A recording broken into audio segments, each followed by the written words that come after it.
দর্শক স্বাগত সবাইকে আমাদের এই নিয়মিত শো আনোয়ার ইস্পাত এই সময়ের আলোচিত বিষয় নারায়ণগঞ্জ সিটি নির্বাচন। আর এই নির্বাচনকে ঘিরে প্রচারণা জমে উঠেছে। আগামী 16 জানুয়ারি নির্বাচন, গণসংযোগে প্রার্থীরা ব্যস্ত। প্রধান দুই প্রার্থী আওয়ামী লীগের প্রার্থী ডক্টর সেলিনা হায়াত আইভী এবং স্বতন্ত্র প্রার্থী অ্যাডভোকেট তৈমুর আলম খন্দকার। 2011 সালে সেলিনা হায়াত আইভী মেয়র নির্বাচিত হয়েছিলেন প্রথম। 2016 সালে দ্বিতীয়বার মেয়র নির্বাচিত হন। তারও আগে তিনি পৌর মেয়র ছিলেন, প্রথম নারী সিটি কর্পোরেশন মেয়র তিনি। স্বতন্ত্র প্রার্থী অ্যাডভোকেট তৈমুর আলম খন্দকার প্রবীণ রাজনীতিক, ত্যাগী রাজনীতিক। তার রাজনৈতিক কর্মকাণ্ড যথেষ্ট আলোচিত। 2003 সালে তিনি জেলা বিএনপির সাধারণ সম্পাদক ছিলেন। 1/11-এর সময় তিনি গ্রেপ্তার হয়েছিলেন, কারাবরণ করেছিলেন এবং সম্প্রতি বিএনপি থেকে তিনি অব্যাহতি পেয়েছেন। আজকে এই দুজন প্রধান প্রতিদ্বন্দ্বী প্রার্থী আজকে আমাদের আলোচনার জন্য যুক্ত হবেন জুম প্ল্যাটফর্মে। নারায়ণগঞ্জের নির্বাচনের প্রধান ফ্যাক্টরগুলো কি প্রতিশ্রুতি তারা মানুষকে দিচ্ছেন, নগরবাসীর প্রত্যাশা এবং চাহিদা পূরণে তারা কতখানি সক্রিয় থাকবেন এবং তাদের সম্পর্কে যে আলোচনাগুলো আছে ভোটারদের মধ্যে, নগরবাসীর মধ্যে, সেই বিষয়গুলো আজকে আমরা জানবার চেষ্টা করব। আমরা পরিচিত হব, নির্বাচনের পরিবেশ সম্পর্ক তাদের কাছ থেকে জানব। শুরুতে স্বাগত জানাচ্ছি ডক্টর সেলিনা হায়াত আইভী, আওয়ামী লীগ মেয়র প্রার্থী, নারায়ণগঞ্জ সিটি কর্পোরেশন। স্বাগত আপনাকে ডক্টর আইভী। জি ধন্যবাদ। স্বাগত জানাচ্ছি অ্যাডভোকেট তৈমুর আলম খন্দকারকে, স্বতন্ত্র মেয়র প্রার্থী, নারায়ণগঞ্জ সিটি কর্পোরেশন। স্বাগত অ্যাডভোকেট তৈমুর আলম খন্দকার। জি, শুরু করতে চাচ্ছি খুবই সাধারণ একটি বিষয় নিয়ে, যে নির্বাচনের পরিবেশ। আপনারা দুজনেই খুবই ব্যস্ত, গণসংযোগ করছেন জোরে সোরে।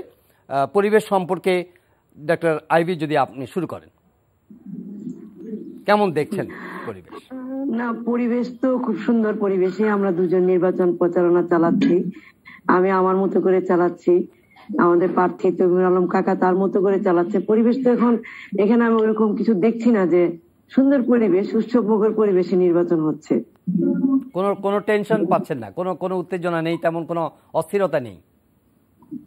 না, সবে তো শুরু হলো, এখন পর্যন্ত তো সেরকম কিছু নেই। আমরা দুজনেই দুজনের মতো করে প্রচারণা চালিয়ে যাচ্ছি। বেশ সুন্দর, দারুণ। অ্যাডভোকেট তৈমুর আলম খন্দকার, আপনার কাছেও একই প্রশ্ন। আমি একই মত। কোনো টেনশন নাই, যা হচ্ছে সুষ্ঠুভাবে হচ্ছে।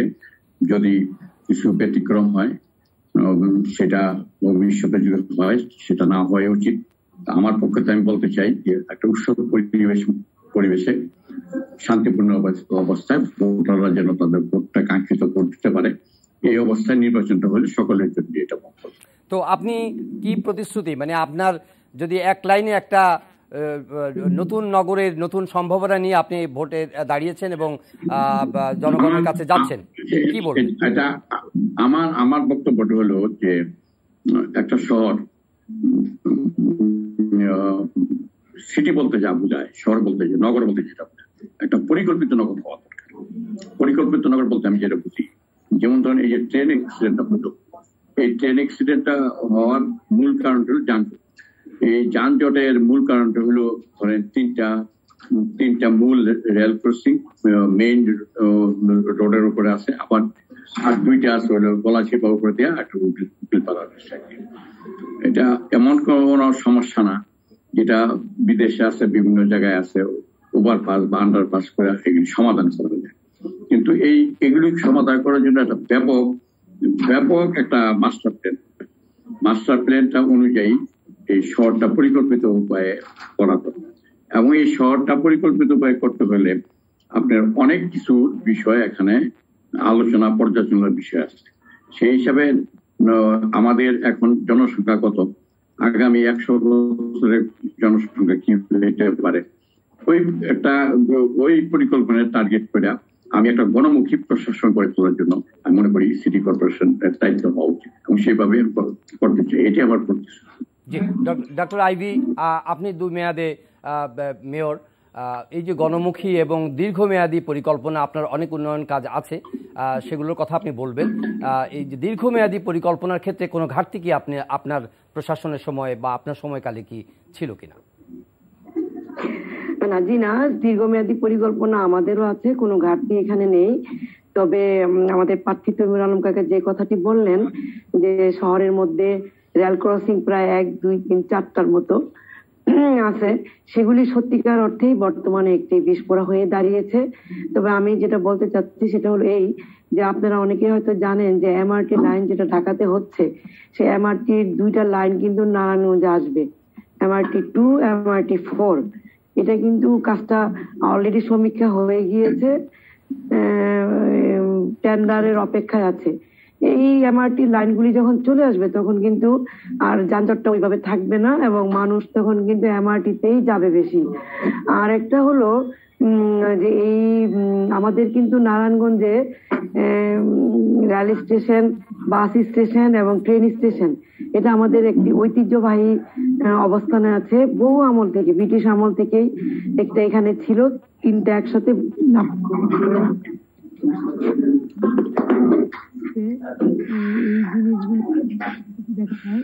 আমরা কি ডিসকানেক্ট হয়ে গেলাম? হ্যাঁ, মানুষের কল্যাণ কথা বলছে একটু ডিসকানেক্ট হয়ে গেলাম। জি না, হ্যালো, জি শুনতে পাচ্ছি। হ্যালো, জি ডক্টর সেলিনা হায়াত আইভী শুনতে আচ্ছা পাচ্ছি। যাই হোক, আমি বলতেছিলাম যে আমাদের যে আমার কথা শুনছেন? হ্যাঁ জি জি শুনতে পাচ্ছি, ডক্টর আইভী শুনতে পাচ্ছি। আমি যে কথাটা বলতে যাচ্ছিলাম যে আমাদের নারায়ণগঞ্জে কিন্তু ঐতিহ্য হলো এই যে এইখানে ট্রেন স্টেশন, রেল স্টেশন এবং বাস স্টেশনটা একসাথে, ব্রিটিশ আমল থেকে একসাথে, এবং পৃথিবীর বহু কান্ট্রিতে এরকম আছে। কিন্তু সেইখানে যেমন একটু সুবিন্যস্ত থাকে, সুন্দর করে পরিকল্পিত ভাবে করা হয়। বাংলাদেশ সরকার কিন্তু এখন 14টা মাল্টি মডেল হাব করার সিদ্ধান্ত নিয়েছে, তার মধ্যে নারায়ণগঞ্জ একটি। এবং নারায়ণগঞ্জে কিন্তু মাল্টি মডেল হাব হওয়ার জন্য অলরেডি এখানে পরিকল্পনা চলছে, মাস্টার প্ল্যানের কাজ চলছে যানজট নিরসনের জন্য। আরেকটা কথা বলি, যানজট নিরসনের দায়িত্ব কিন্তু নারায়ণগঞ্জ সিটি কর্পোরেশন বা কোনো সিটি কর্পোরেশনেরই না। যানজট নিরসনের জন্য কিন্তু একটা রেগুলেটরি বডি আছে, যেটা আমাদের জেলার এসপি মহোদয় করে থাকেন। তবে জনদুর্ভোগ কমানোর জন্য অবশ্যই সিটি কর্পোরেশনের মাস্টার প্ল্যান থাকতে হবে এবং আমরা সেই মোতাবেকই মাস্টার প্ল্যান করছি। আশা করছি যে এটা সুফল অচিরেই আমাদের নারায়ণগঞ্জবাসী পাবে। জি, নগরবাসী, ডক্টর আইভী, নগরবাসীর নানা প্রত্যাশার সঙ্গে নানা অভিযোগও থাকে এবং এটা চলমান থাকবেই। যেমন একটি বিষয়ে আপনার সময়ে যদি নগরবাসীর কাছ থেকে আমরাও শুনি অনেক সময় যে প্রতি বছর হোল্ডিং ট্যাক্স আপনি বাড়াচ্ছেন এবং এটা নাগরিক দুর্ভোগের কারণ, আপনি কি বলবেন? আচ্ছা, আমি প্রথমে বলতে যাচ্ছি, প্রতি বছর হোল্ডিং ট্যাক্স বাড়ানোর কোনো নিয়মই নাই। এই যে অসত্য কথাটা প্রচার করা হচ্ছে, এটা কিন্তু শোভনীয় না আমি মনে করি। আমাদের সত্যি কথা বলতে হবে, মানুষের কাছে যাইতে হবে। আজকে ইলেকশন থাকবে, কালকে থাকবে না, কিন্তু মিথ্যা প্রচারটা ভালো না। প্রতি বছর হোল্ডিং ট্যাক্স বাড়ানো যায় না। প্রথমত, প্রতি 5 বছর অন্তর অন্তর আপনার জেনারেল অ্যাসেসমেন্ট হয়, সেই জেনারেল অ্যাসেসমেন্টে আমি 1 টাকাও হোল্ডিং ট্যাক্স বাড়াইনি, 1 টাকাও না। তাহলে যে কথাটা আসতেছে যে হোল্ডিং ট্যাক্স বাড়ানো হয়েছে, আমাদের যে ট্যাক্সটা ছিল হোল্ডিং ট্যাক্স 18%, সেটার সাথে যুক্ত হয়েছে 3%। সেই 3%টা কি? সেটা হলো ঢাকা ওয়াসা থেকে নারায়ণগঞ্জ ওয়াসা আমরা হস্তান্তরিত হয়েছে। আমরা ঢাকা ওয়াসা থেকে নারায়ণগঞ্জ আমরা টেক ওভার করেছি, সেই ট্যাক্সটা কিন্তু আমাকে ধরতেই হবে এবং সেইটা যুক্ত হয়েছে 3%, যুক্ত হয়ে সেটা হয়েছে 21 অথবা এই মুহূর্তে আমার না 21 বা 22% হয়েছে। আমি তো হোল্ডিং ট্যাক্স বিগত 10 বছরও বাড়াইনি। আমার বিরুদ্ধে এই অপপ্রচারটা চালানো হচ্ছে, সঠিক না, একদমই মিথ্যা। আর দ্বিতীয়ত, আমাদের প্রার্থী বলেছেন যে অন্য সিটি কর্পোরেশন কম নিচ্ছে। অন্য সিটি কর্পোরেশন কম নিচ্ছে, রাজশাহী আলাদা ওয়াসা আছে, চিটাগংয়ের আলাদা ওয়াসা আছে, খুলনার আলাদা ওয়াসা আছে, ঢাকা সিটি কর্পোরেশনের আলাদা ওয়াসা আছে। সেই ওয়াসা কিন্তু ওই ট্যাক্সটা আপনি নিচ্ছে, কিন্তু বরিশাল কিন্তু আবার আপনার এই পানির বিল নিচ্ছে, বা পানির বিলও নিচ্ছে, প্লাস আপনার পানির করও নিচ্ছে। সেই ক্ষেত্রে আমি ট্যাক্স বাড়াইনি, এটা একদমই ভুল একটা কথা। এবং ট্যাক্স যেভাবে ছিল সেভাবে আছে। উপরন্তু কেউ যদি আমাদের কাছে বলে যে ট্যাক্সটা বাড়ানো হয়েছে, তাহলে একটা মেয়রের 15% কমানোর অধিকার আছে।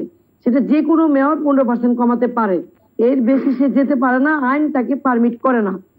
আর যখন আমাদের জেনারেল অ্যাসেসমেন্ট হয়েছে বিগত বছরে, তখন আমরা 25% করে গড়ে এই কোভিড এর সময় আমরা একদম 25% করে আপনি এটাকে মওকুফ করে দিয়েছি।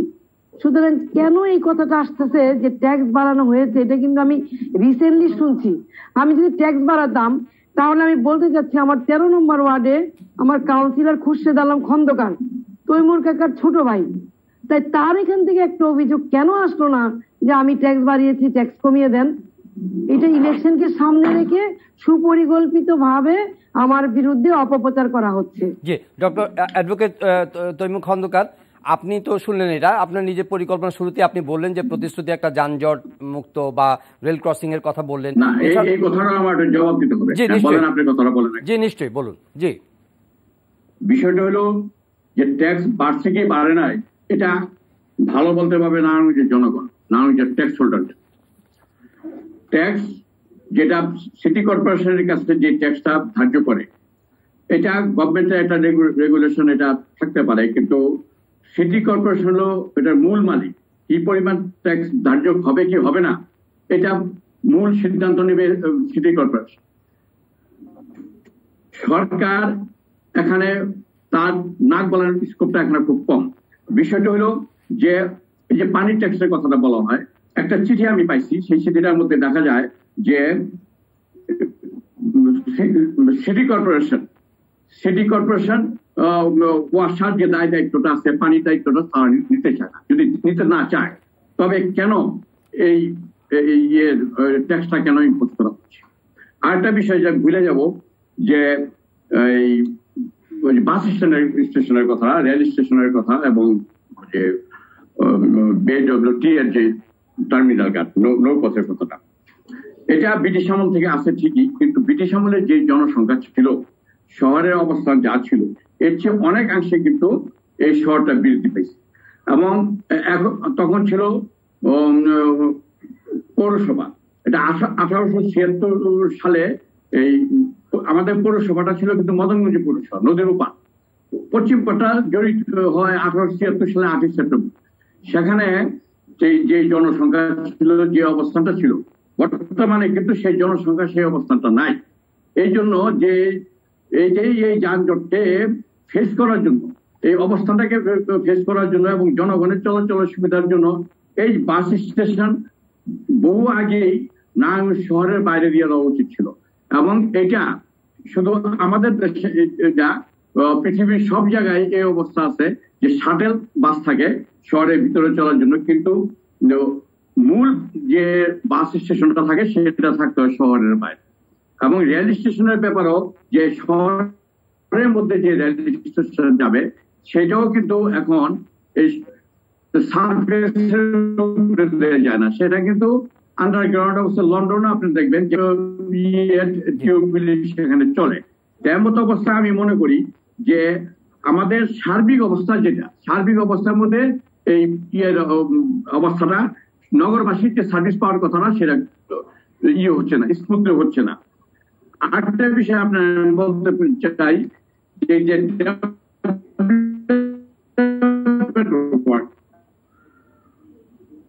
ডেভেলপমেন্ট ওয়ার্কের মধ্যে বড় ডিআইটি এবং সিটি কর্পোরেশনের মাঝখানে যেটা আছে, ব্রিজটা আছে, এই ব্রিজটা অ্যাকচুয়ালি ব্রিজ না, কিন্তু মানুষ বলে এটা মন্ডলপাড়া ব্রিজ।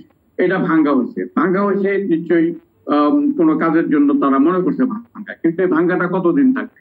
আমি তো মনে 2-2.5 বছর 3 বছর হয়ে গেল এই অবস্থায় পড়ে আছে। তো একটা মেইন শহর থাকে, এই গর্ত করা অবস্থায় থাকে, আন্ডার কনস্ট্রাকশন থাকে, তো সাধারণ মানুষের চলাচলটা বিঘ্ন হইলে এটা কি সিটি কর্পোরেশনের দায়িত্ব নাই? এছাড়া অন্যান্য ডেভেলপমেন্টের ব্যাপারে যেটা আমি জানি, আমার কাছে যে সিটিটা আছে, যেমন সিদ্ধিরগঞ্জের যে লেক করার কথা, লেকটা হইলে ভালো, অ্যাপ্রিসিয়েট করি, কিন্তু কথাটা হলো লেকটা তো হচ্ছে না এই কারণে যে ওখানে জায়গাটা হলো সড়ক জনপথে। তাদের পক্ষ থেকে ওই চিঠি আমার কাছে আছে, একটা অবজেকশন দেওয়া আছে যে এই জায়গাটা সিটি কর্পোরেশনের নাই, জায়গাটা রোডস এন্ড হাইওয়ে, এবং তারা যে কোনো সময় এখানে এটা ডেভেলপমেন্টের কাজ করবে এবং রাস্তা প্রশস্ত করবে। আমাদের তো রাস্তা প্রশস্ত হওয়ারও দরকার, সেখানে সিটি কর্পোরেশন কেন এই টাকাটা ব্যয় করলো, এবং এই যে ব্যয় করলো এই ব্যয়টা তো জনগণের টাকা খরচা। এই অবস্থা আমি মনে করি যে সার্বিক বিষয়টা পরিকল্পিত ভাবে, এবং এই পরিকল্পনাটা কি হবে, শুধু সিটি কর্পোরেশনের একামতের উপরে চলবে না।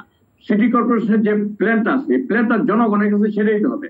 জনগণ এটা আলোচনা করবে, এবং এটা স্টেক হোল্ডারের সাথে বিভিন্ন সময়ে মিটিং করতে হবে। শুধু সিটি কর্পোরেশন নিজস্ব, যেমন সিটি কর্পোরেশন অ্যাডমিনিস্ট্রেশন আছে, কাউন্সিলররা আছে, মেয়র সাহেব আছেন, তারা শুধু এই সিদ্ধান্তটা নিলে হবে। এই সিদ্ধান্তটা নিতে হবে জনগণের মতামতের পরিপ্রেক্ষিতে। আমি মনে করি জনাব তৈমুর, এটা তো ওনারা তো জনগণের প্রতিনিধি, তো এটা কি ওনারা প্রতিনিধি হিসেবে তো ওনারা তো মানুষের প্রতিনিধিত্বই করছেন, সেই হিসাবে কি ওই আলোচনাটা কি তাদের মতের প্রতিফলন ঘটে না তাদের সিদ্ধান্তের মধ্যে? তাদের আলোচনাটা প্রতিফলন ঘটে, কিন্তু তারাই করবে, সিটি কর্পোরেশনের যারা নির্বাচিত প্রতিনিধি তারাই করবে। কিন্তু পৃথিবীর অন্যান্য আপনি জায়গায়ও দেখবেন যে লোকাল গভর্নমেন্টের ব্যাপারটা, এটা লোকালি পিপলের একটা মতামত থাকে, কারণ এটা তো ডাইরেক্ট তারা ট্যাক্সটা পে করে, লোকালি মতামতের উপরে ভিত্তি করে। কিন্তু ধন্যবাদ ডক্টর আইভি। যে আলোচনাটা হলো যে পরিকল্পনা করার ক্ষেত্রে স্টেক হোল্ডারদের সঙ্গে আলোচনা করা, সেটা কি আপনার কার্যক্রমের মধ্যে আপনি কতটা প্রতিফলন ঘটাতে পেরেছেন? অবশ্যই আমরা আলোচনা করি পাবলিকের সাথে, যদিও আমরা পাবলিক রিপ্রেজেন্টেটিভ, তারপরেও কিন্তু আমাদের টাউন লেভেল কোঅর্ডিনেশন কমিটি আছে।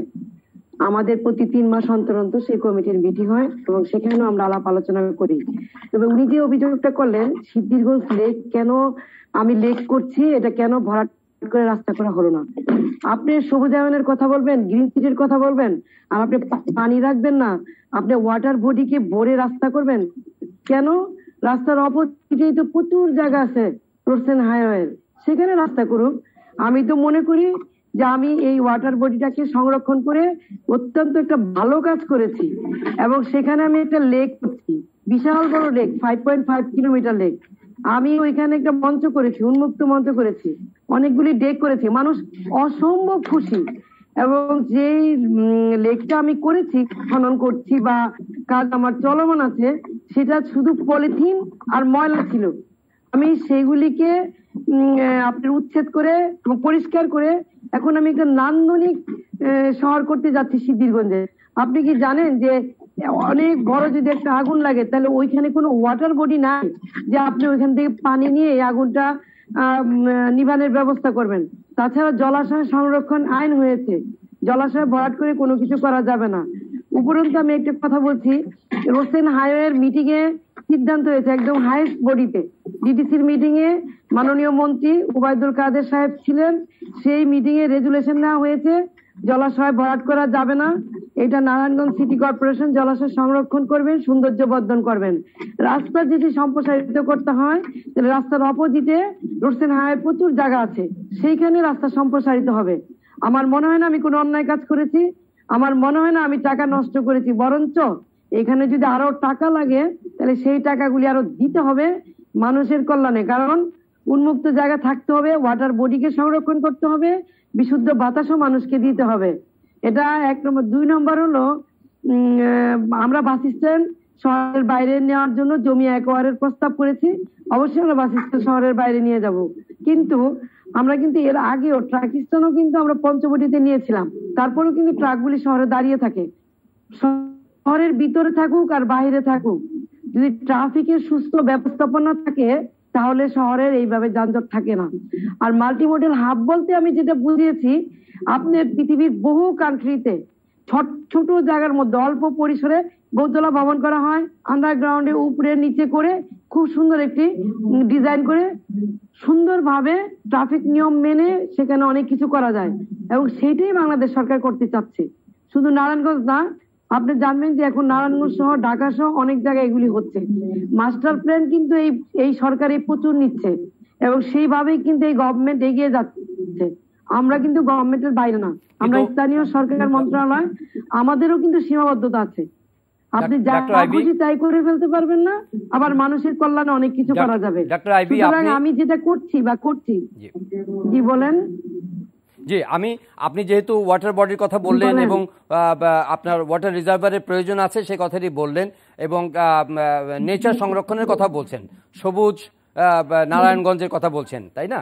কিন্তু নগরের মধ্যে এইটাও তো দেখা যায় যে বঙ্গবন্ধু সড়ক যেটা আছে প্রধান সড়ক, তারপরে কিছু কিছু এলাকা আছে যে কয়েকটা ওয়ার্ড আছে সেখানে জলমগ্ন হয়ে যায়, অল্পতেই জলমগ্ন হয়ে যায়। এটা নগরবাসীর সাফারিংসের একটা কারণ এবং বলা হয় যে ড্রেনেজ সিস্টেমেরও ভালো মেনটেনেন্স হয় না। এটা কেন উন্নত করা গেল না এই সময়ের মধ্যে? না না না, এই কথাটা একদম সঠিক না যে ড্রেনেজ ব্যবস্থাকে মেনটেনেন্স করা হয় না। বছরে 2 থেকে 3 বার আমরা আপনার এই ময়লা পরিষ্কার করি, কিন্তু নগরের মানুষ তো ফুটপাতের উপরে রেখে বিলিং করছে, আপনার বালু রাখছে, ইট রাখছে, প্রচুর পরিমাণে আপনার হকার বসছে, পলিথিন ফালাচ্ছে। আমাদের বাংলাদেশ তো ডেভেলপমেন্ট কান্ট্রি, এটা তো ডেভেলপ হয়ে যায় নাই। আমরা যে ধাঁচে আগাচ্ছি, আমাদের মানুষের কিন্তু জায়গা কম, যে কোনো কাজ কিন্তু তারা ওই সড়কের উপরেই করে, রাস্তার উপরে রেখেই করে। প্রচুর বালি আমরা উঠিয়ে নিয়ে আসি, ইটও আমরা নিয়ে আসি। আপনি জানেন ড্রেন পরিষ্কার করতে গেলে ড্রেনের ভিতরে কি না পাওয়া যায়, আপনার কাঁথা, বালিশ, ডাবের খোসা থেকে শুরু করে সব পাওয়া যায়, এগুলি সবই কিন্তু পরিষ্কার করে। তারপরও বঙ্গবন্ধু রোডের যে ড্রেনটা, সেই ড্রেনটা বহু আগে করা, সে এখন বর্তমানের তুলনায় এটা কম। আমরা জায়গাতে এই প্রজেক্টটা দিয়েছি, সম্ভবত এই আগামী 6 মাসের মধ্যে এখানে নতুন ড্রেন করা হবে, একটু প্রশস্ত, একটু গভীর, সেটা মানুষের চাহিদা অনুযায়ী করা হবে। খুব যে পানিতে তলিয়ে থাকে তা কিন্তু না। আপনার হয়তো বৃষ্টি পড়লে আধা ঘন্টার মতো পানিটা যেতে লাগে, কারণ যেহেতু পলিথিন দিয়ে মুখগুলি বন্ধ করে রাখে, আবার বিভিন্ন ধরনের বালি, প্রচুর বালি থাকে, সেজন্য সময় লাগে। কিন্তু আপনি একদম জলাবদ্ধতা ঢাকার মতো আপনি জলেতে ডুবে থাকবেন বা চিটাগংয়ের মতো, এইরকম কিন্তু অবস্থা কখনো হয় না। জি, অ্যাডভোকেট তৈমুর আলম, ড্রেনেজ ব্যবস্থা অনেকটাই বেটার। জি, অ্যাডভোকেট তৈমুর আলম, আপনি আপনার পরিকল্পনার কথা বলেছেন, সুদূর প্রসারী পরিকল্পনা চান, মাস্টার প্ল্যান চান, স্টেক হোল্ডারদেরকে ইনক্লুড করতে চান, এগুলো সবই সুন্দর এবং নির্বাচন আসতে গেলে এই ম্যানিফেস্টো লাগবে। কিন্তু একটি বিষয়, আপনি একটি দলের প্রতিনিধিত্ব করতেন, কিন্তু এই নির্বাচনটি আপনি স্বতন্ত্র হিসেবে করছেন।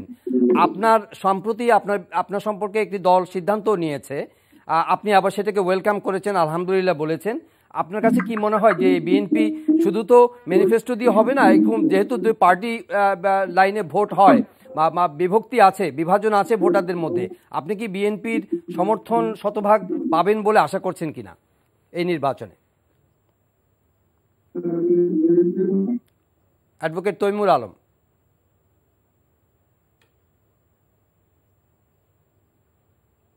একটু শুনতে বোধহয় সমস্যা হচ্ছে, আমরা আপনার কথাটা আমি বুঝতে পারতেছি না। জি, আমি আবার রিপিট করছি, বললাম যে আপনার তো একটা সুন্দর পরিকল্পনার কথা আপনি বললেন, আপনি একটা দীর্ঘমেয়াদী পরিকল্পনা করবেন, মাস্টার প্ল্যান করবেন, সবই ঠিক আছে, কিন্তু এই নির্বাচনটি হচ্ছে দলীয় একটা নির্বাচন হচ্ছে।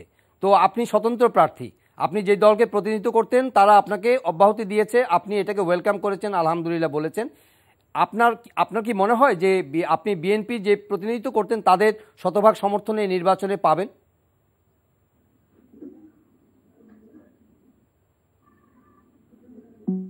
জি, আপনি প্রশ্নটা আবার ক্লিয়ার করেন একটু, আমি বুঝতে পারছি না।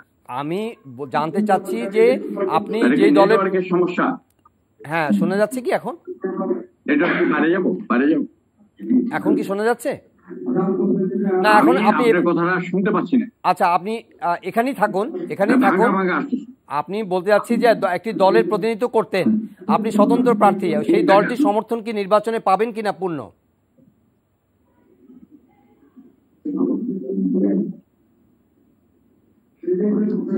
ভালো কথা। এখন আপনার প্রশ্নটা বুঝছি, প্রশ্নটা আগে আমি একটা ক্লারিফাই করতে চাই। সেটা হলো যে আমার কাছে একটা চিঠি আছে, সেই চিঠিটা মোহাম্মদ জহিরুল ইসলাম উপসচিব স্বাক্ষরিত, সেটা স্থানীয় সরকার, পল্লী উন্নয়ন ও সমবায় মন্ত্রণালয়। আপনি কি আমার কথা শুনতে পাচ্ছেন? জি, শুনতে পাচ্ছি। জি, শুনতে পাচ্ছি পরিষ্কার। এই চিঠিটার মধ্যে আপনি দেখবেন, এই চিঠিটা আপনার পড়ে শোনাই। সে বলছে, উপসচিব বলতেছে, সে প্রধান নির্বাহী কর্মকর্তা নারায়ণগঞ্জ সিটি কর্পোরেশনকে বলতেছে যে নারায়ণগঞ্জ বিষয় হলো নারায়ণগঞ্জ সিটি কর্পোরেশনের পানি সরবরাহ কার্যক্রম সচল রাখার স্বার্থে বছর ভিত্তিক সাবসিডি প্রদান সংক্রান্ত উপরোক্ত বিষয় ও সূত্রের পরিপ্রেক্ষিতে জানানো যাচ্ছে যে স্থানীয় সরকার সিটি কর্পোরেশন আইন 2009 এর 41 ধারার ও তফসিল 3 এর 8.1 অনুযায়ী কর্পোরেশনের নগরীতে সাধারণ ও ব্যক্তিগত ব্যবহারের জন্য পর্যাপ্ত পরিমাণে বিশুদ্ধ পানি সরবরাহের ব্যবস্থা করিবে। সেই লক্ষ্যে নারায়ণগঞ্জ সিটি কর্পোরেশনের বিশুদ্ধ পানি সরবরাহের দায়িত্ব 2019 সালে ঢাকা ওয়াসা হতে গ্রহণ করার পর কি কারণে এই দায়িত্ব ফিরিয়ে দিতে চায় অথবা কি কারণে পানি সরবরাহের কার্যক্রম সিটি কর্পোরেশন অপারগ হচ্ছে তা পর্যালোচনার জন্য সভা আহ্বানের পূর্বে নিম্নবর্ণিত তথ্য জানা প্রয়োজন। এক, ক, ঢাকা ওয়াসা থেকে দায়িত্ব গ্রহণের পর পানীয় সরবরাহ খাতে বছর ভিত্তিক আয় ও ব্যয়ের তথ্য ও এত সংক্রান্ত পরিকল্পনা। খ, পানি সংক্রান্ত কোনো জরিপ করা হয়েছে কিনা, হয়ে থাকলে এর বিস্তারিত তথ্য। গ, পানি সরবরাহের ক্ষেত্রে আর্থিকভাবে সক্ষম হতে কত সময়ের প্রয়োজন হবে এবং তা কিভাবে এই তথ্য সংগ্রহ করা, এই সংক্রান্ত তথ্য সংগ্রহ করা যায়। এখন প্রশ্ন হলো যে সিটি মেয়র মহোদয় একটা কথা বলেন যে 3% ট্যাক্স বৃদ্ধি পাইছে পানির সরবরাহের। এখন তো দেখা যায় এই 2019-এই সিটি কর্পোরেশন গভর্নমেন্টকে জানাই দিছে, এলজিআরডি মন্ত্রণালয়কে জানাই দিছে যে এই পানি সরবরাহের বিষয়টা আমরা নিতে অপ্রকাশ করছি। একদিকে সিটি কর্পোরেশন সারেন্ডার করলো যে আমরা এই পানি সরবরাহ করতে পারবো না, দায়িত্ব নিতে পারবো না। অন্যদিকে ট্যাক্স বৃদ্ধি হয়ে গেল, জনগণকে সেই পানি ছাড়াই ট্যাক্সটা দিতে হচ্ছে। এটা তো একটা নিয়মের বহির্ভূত এবং জনগণের উপরে একটা একটা মরার উপরে খাড়ার, এটা হওয়া উচিত ছিল না। আর আপনি এখন যে প্রশ্নটা করলেন সেই প্রশ্নটা হলো যে আমি দল আমাকে অব্যাহতি দিছে, একটু কথাটা যদি আমি আমার কথা পিছিয়ে থাকি, আপনি কি আমাকে শুনতে পাচ্ছেন? শুনতে পাচ্ছি, জি। আপনি কি আমাকে শুনতে পাচ্ছেন? আপনাকে শুনতে পাচ্ছি জনাব খন্দকার। ফোনটা দূরে বলো তো, আমি লাইনে। জি জি শুনতে পাচ্ছি আপনাকে। দলের তো এটা একটা চলমান প্রক্রিয়া, দল অব্যাহতি দিছে, এতে তো আমি কোনো অসন্তুষ্ট না। আমি মনে করি স্থানীয় সরকার নির্বাচন তো সবসময় নির্দলীয় হইল। নারায়ণগঞ্জে বাংলাদেশের জনগণ ওই নির্দলীয় ভাবেই এই সিটি স্থানীয় সরকার নির্বাচনগুলি করতো, কিন্তু এখন বর্তমান সরকার তাদের অবস্থানকে আরো শক্তিশালী এবং কুক্ষিগত করে রাখার জন্য আমরা মনে করি যে এটা দলীয় ব্যানার এখন করছে। আমার দল বিএনপি তো নির্বাচনে যাচ্ছে না, ফলে আমার দলের থেকে আমাকে অব্যাহতি দিচ্ছে। এটা সঙ্গতের কারণে অব্যাহতি নাকি যেন পত্তার মত কি লিখছে দেখেও নাই, তো এই পত্তার করুক আর অব্যাহতি করুক আর বহিষ্কার করে যেটাই করুক। এখন তো আমি নির্দলীয় প্রার্থী, নির্দলীয় হয়ে গেলাম, এবং এই নির্দলীয় হওয়ার কারণে আমি এখন যারা সরকার পন্থী আছেন বা নৌকার যে ভোট দিবে বলে ধারণা করা যায়, আমি তো এখন তাদের পুরো প্রত্যাশা করি।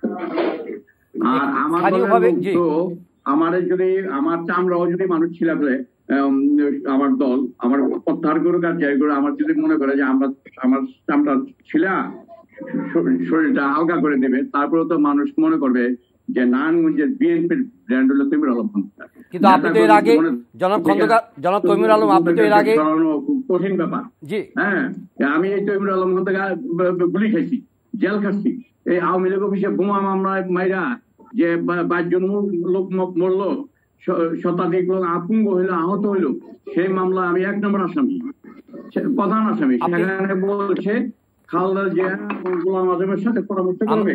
তৈমুর আলম খন্দকারের নেতৃত্বে বোমা হামলায় 22 জন লোক হত্যা হয়েছে, শতাধিক লোক আহত হয়েছে। তারপরে কতবার যে গরুর মতো পিটাইছে ইয়ারা পুলিশ আমাকে, বিএনপির মিছিল কতবার কারাগারে। জনাব তৈমুর আলম খন্দকার, একটা অভিযোগ উঠেছে, একটা অভিযোগ স্থানীয়ভাবে আলোচিত হচ্ছে, আপনি শুনতে পাচ্ছেন আমাকে? হ্যাঁ স্থানীয়ভাবে বলেন। জি জি, একটা অভিযোগ স্থানীয়ভাবে উঠেছে যে আপনি মেয়র সেলিনা হায়াৎ আইভীকে ঠেকাতে ওসমান পরিবার আপনাকে মাঠে নামিয়েছে এবং এই কারণে দলীয়ভাবে আপনার বিরুদ্ধে ব্যবস্থা নেওয়া হয়েছে।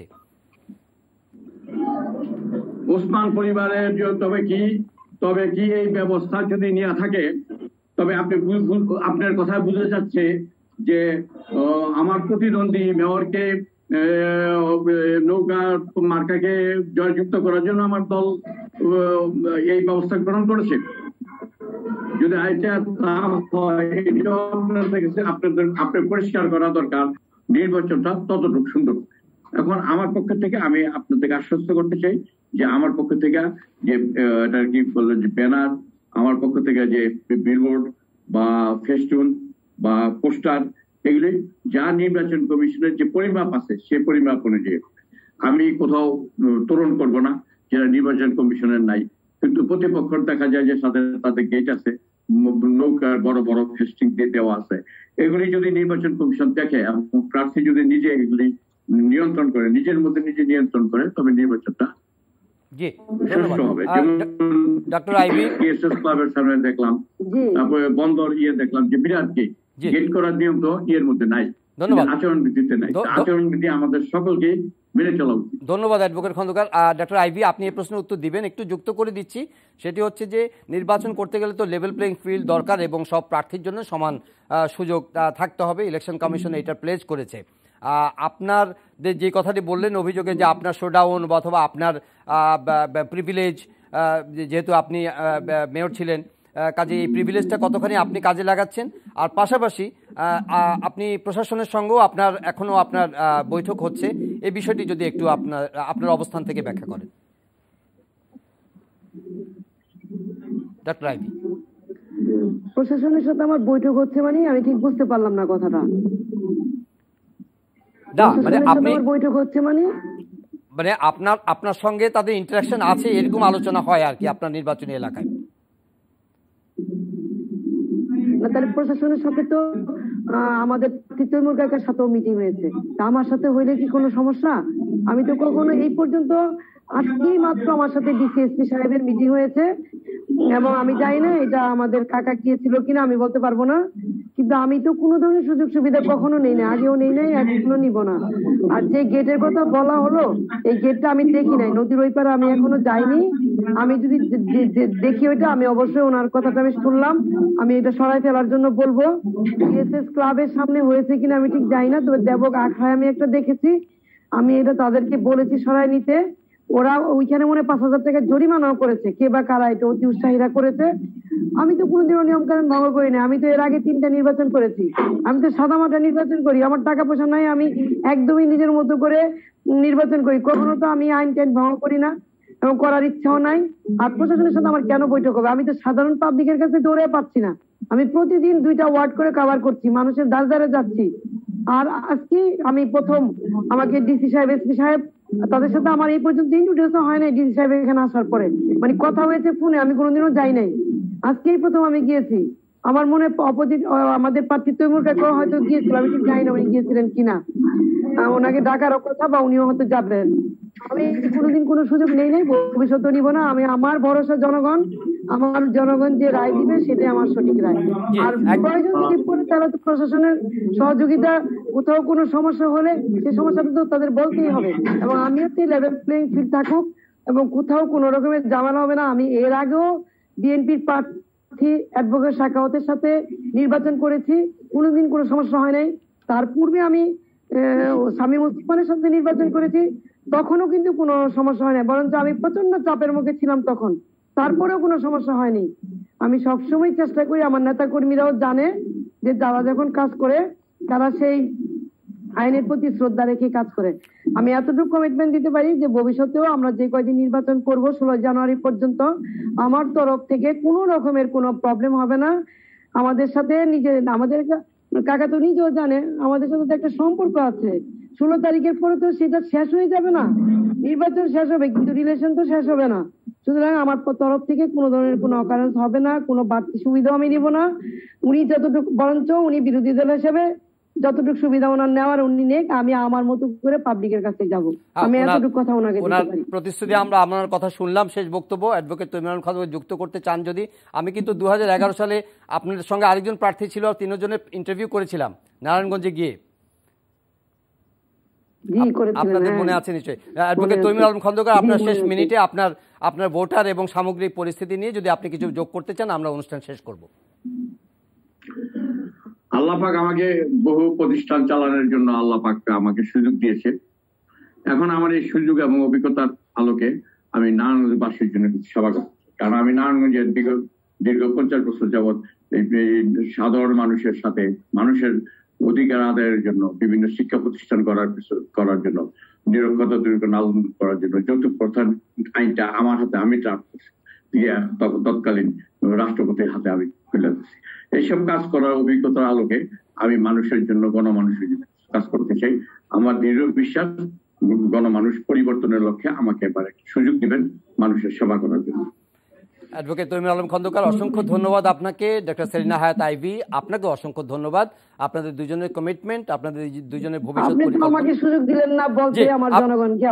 জি জি নিশ্চয়ই নিশ্চয়ই, আমি ভেবেছি যে আপনি বলেছেন আপনার কথা নেই, প্লিজ। না, আমি তো বলি নাই। অবশ্যই আমিও আমার জনগণকে এই অনুষ্ঠানের মাধ্যমে বলতে চাচ্ছি, নগরবাসীকে, যে আমিও আপনাদের সাথে দীর্ঘদিন সেবা করেছি। আপনারা আমাকে দেখেছেন, আমি স্বচ্ছ রাজনীতি করেছি এবং আমি নগরবাসীকে নিঃস্বার্থ ভাবে সেবা করেছি এবং আমি বহু কাজ করেছি। চাঁদাবাজিও করিনি, সন্ত্রাসীও করিনি, মানুষের কোনোদিন কোনো ক্ষতিও করি নাই। যতটুকু পেরেছি একের প্রতি সমস্ত দলকে প্রায়োরিটি দিয়ে আমি কাজ করার চেষ্টা করেছি, দলমতের ঊর্ধ্বে উঠে, ধর্মবর্ণের ঊর্ধ্বে উঠে। সুতরাং আমাকে, আমার বিশ্বাস জনগণ আমাকে ভোট করবে এবং আমার আগামী 5 বছরের জন্য আমাকে সুযোগটা করে দিবে, সে দাবি রেখে আমি আমার বক্তব্য শেষ করছি। অসংখ্য ধন্যবাদ ডক্টর সেলিনা হায়াৎ আইভী এবং অ্যাডভোকেট তৈমুর আলম খন্দকার। ধন্যবাদ। জি, আমরা দুজন প্রার্থীর কথা শুনলাম, তাদের ভবিষ্যৎ পরিকল্পনা, তাদের প্রতিশ্রুতি, নির্বাচনের পরিবেশ এবং একে অন্যের প্রতি অভিযোগ অথবা সেই অভিযোগ খণ্ডনের বিষয়। নির্বাচনের পরিবেশ নিয়ে দুই পক্ষই খুবই পজিটিভ এবং আমরা আশা করছি যে 16 জানুয়ারি একটি উৎসবমুখর পরিবেশে নির্বাচন অনুষ্ঠিত হবে এবং দুই প্রার্থী প্রতিশ্রুতি দিলেন যে সুষ্ঠু নির্বাচনের মাধ্যমে ফলাফল যাই হোক না কেন তারা সেটা গ্রহণ করবেন এবং জনগণের ম্যান্ডেট মেনে নেবেন, আগামীতে তারা একসঙ্গে কাজ করবেন, সেই প্রত্যাশাও রয়েছে আমাদের। আশা করছি আপনারা এই নির্বাচনের দিকে আমাদের সবারই নজর থাকবে এবং আগামী দিনগুলোতে আবারও এই প্রার্থীদের সঙ্গে বা এই ব্যক্তিদের সঙ্গে আমরা আবারও কথা বলার সুযোগ পাবো এবং তাদের প্রতিশ্রুতিগুলোকে আবার রিনিউ করার সুযোগ পাবো, সেই আশাবাদ রেখে আজকের অনুষ্ঠান এখানে শেষ করছি। সবাই ভালো থাকবেন, দেখা হবে আবারও পরের কোনো অনুষ্ঠানে। সে পর্যন্ত সবার জন্য শুভকামনা। এই অনুষ্ঠানটি আপনারা অনলাইনেও দেখতে পারেন, ভিজিট করুন www.ntbb.com। এছাড়া ইউটিউব ও ভেরিফাইড ফেসবুক পেজে আমাদের জনপ্রিয় অনুষ্ঠান খবরের আপডেট চাইলে আপনারা জেনে নিতে পারেন।